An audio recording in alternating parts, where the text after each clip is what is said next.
Buenos dias and welcome back to another video, my friends. I hope that you are staying healthy and I hope that you're staying safe. Today on the channel, I want to talk about where the Canon EOS R fits in with the new release of the R5 and the R6. And the answer is just fine. So what do I mean by just fine? First off, let's talk price. Currently in the US, the Canon EOS R is costing about $1,799 or $1,800. A far cry from its original price when it came out at about $2,200. And that's just about what I paid for this camera when it came out. And that was about 3 or 4 months after it had been released. And everybody was hooting and hollering about how this camera didn't deserve to be at that price point. It's missing this and that and the other. Didn't matter to me. I bought it then. And I'm still glad that I purchased it, and I'm really still thinking about getting another one in the future.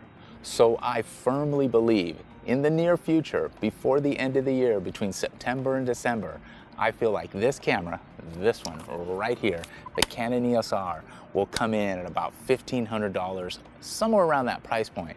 That's going to be a steal for such a wonderful, full-frame, mirrorless digital camera that just really, I want to say does it all, but does a lot of things, and does them pretty well.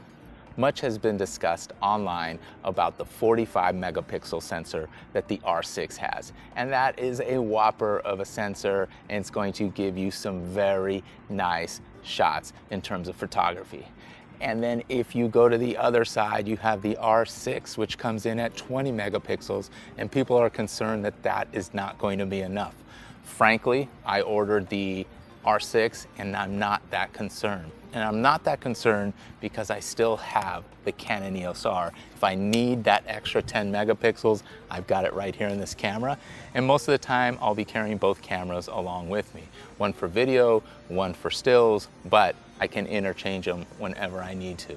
And that is the beauty of the Canon EOS R. If you're only looking for one camera amongst the three and you're looking solely at megapixels, then this is your camera. It's right in between. It's gonna be priced right. And like I said, if you wait for a few more months, you're gonna get a very, very, very nice camera.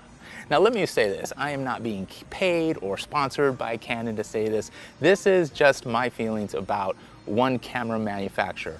I don't really focus on your Sonys and your Nikons and your Fujis just because I don't shoot those cameras and I really don't need to. I want to do best with the tools that I have and that I love and that I've already invested a lot of time and money in, and this system is good. It's solid. It's very good, in fact. And so if you're thinking or you're on the bubble between the R5, the R6, and potentially the R, or you haven't thought about putting the R in this lineup, you might want to consider it and just wait it out a little bit. Wait a year, stay with the R, and see what happens with the R5 and the R6. So those are just some suggestions, but again, I know that me included, I get real excited when new gear comes out, but at the same time, I ordered the R6 myself so that I could make it my main video shooter. However, I see myself shooting stills with this camera as well, but that's really neither here nor there when you're thinking about looking at stats that are on paper or that you're viewing on your computer about which camera you should buy. And it gets a little, it gets real confusing, and I get that you can even have buyer's remorse. I've even had some thoughts like, a lot of people are saying these things about the overheating, and I'm not worried about it in the least. Not anymore. I've kind of processed it all, and I'm excited to get that camera, the R6, but I'm just as excited to continue to shoot on the R. Another reason you might want to consider the R in 2020 when putting it up to the R5 and the R6 is getting into the RF system of glass. So that's why I originally wanted to get into the EOS R and be able to purchase my first ever RF glass, which was the 24-105 kit lens. Once again, I will advertise my best kit lens ever made right up here video, and I truly mean it. This lens, I use it for so much. In fact, Monday I have to go out and shoot a kind of behind the scenes video of some things that are happening at our school district. And what will I be shooting on? The f4 24-105 RF lens. I just love this lens. It's just so versatile. I can punch in, punch out, I can get wide, I can get right in there, and it's just a great lens to have. So getting into this lens system or the camera body at a lower price, such as the R, that's going to save you or give you a little bit more money on the back end to purchase some of that RF glass. Even if you get the non-L series lenses, such as the 35mm prime, you have that 85mm prime coming out that's non-L series. You're going to be able to purchase those lenses at a lower cost and have a nice little kit with the R. And then at some point you can think about moving into the R6 or the R5. I've said this on the channel before and I'll say it again right now. If you have the means by which to purchase the R5 and the R6 outright, go on and do it, get your camera and have fun with it.